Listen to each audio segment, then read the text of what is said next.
ఇవాళ చూసినట్లయితే coffee tea అనేది మనం అందరం చాలామంది తీసుకుంటామండి. అసలు కాఫీ టీ అనేది మన హెల్త్కి మంచిదా కాదా? కొంచెం క్వాంటిటీలో తీసుకున్నట్లయితే కాఫీ టీ అనేది డెఫినెట్గా ఇది మంచిదండి. మన హెల్త్కి చాలా బెనిఫిట్స్ ఇస్తుంటుంది అన్నమాట. మెయిన్గా ఈ కాఫీ టీ అనేది మనల్ని స్ట్రెస్లో ఉన్నప్పుడు స్ట్రెస్ రిలీవర్గా పనిచేస్తుంది. స్ట్రెస్ అనేది మన బాడీకి మంచిది కాదు. ఈ స్ట్రెస్ రిలీవర్లో ఏమైందని మన బాడీ హ్యాపీనెస్ వచ్చి హ్యాపీ మూడ్ వచ్చి మన బాడీలో ఉన్న అన్ని అవయవాలు అన్నీ రిలాక్స్ అయిపోతాయి. అది మనకి చాలా మంచిదన్నమాట. సో మైల్డ్ టు మోడరేట్ క్వాంటిటీలో తీసుకున్నట్లయితే ఈ కాఫీ టీ మనకు చాలా ఉపయోగకరంగా ఉంటుంది. మనల్ని డిప్రెషన్లోకి పోనీయకుండా ఉంటుంది. వర్క్లో అలసిపోయినప్పుడు మంచి ఆహ్లాదకరంగా మన సెల్స్ని యాక్టివేట్ చేసి హ్యాపీగా ఉంచుతుంది. అలాగే కొన్ని రకాల హెల్త్ బెనిఫిట్స్కి వచ్చినట్టయితే ఈవెన్ ఆల్జీమర్స్ డిసీజ్ని కూడా ప్రొలాంగ్ చేస్తుంది, రాకుండా చేస్తుంది. ఎందుకంటే ఈ ఆల్జీమర్ డిసీజ్ ఏంది, బేసిక్గా డిమెన్షియా ప్రాబ్లం.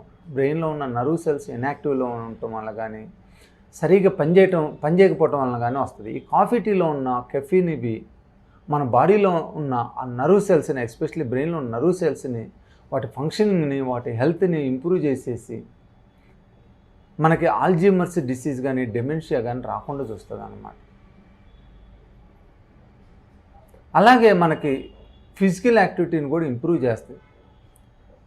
అటెన్షన్ బాగా ఉండేటట్టు చేస్తాను అనమాట. అటెన్షన్ మంచిగా ఫోకస్ చేస్తాను. ఏదైనా పని చేసేటప్పుడు కొంచెం కాఫీ టీ తీసుకున్నట్లయితే మనకి అటెన్షన్ పెరిగిపోయి మన ఫోకస్ ఎక్కువయ్యి మన పర్ఫార్మెన్స్ కూడా చాలా పెరిగిద్ది అన్నమాట.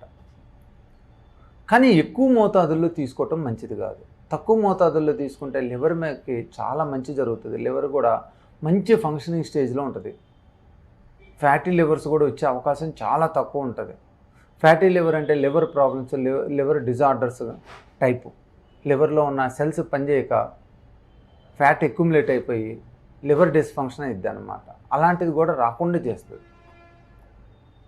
అలాగే ఈ కాఫీలో ఉన్న కొన్ని విటమిన్స్ ఉంటాయి, రిబోఫ్లేవిన్ అలాంటివి. మనం మైల్డ్ క్వాంటిటీ కనుక కాఫీ తీసుకున్నట్లయితే ఈ విటమిన్స్ అనేది మన బాడీలోకి వెళ్ళిపోయి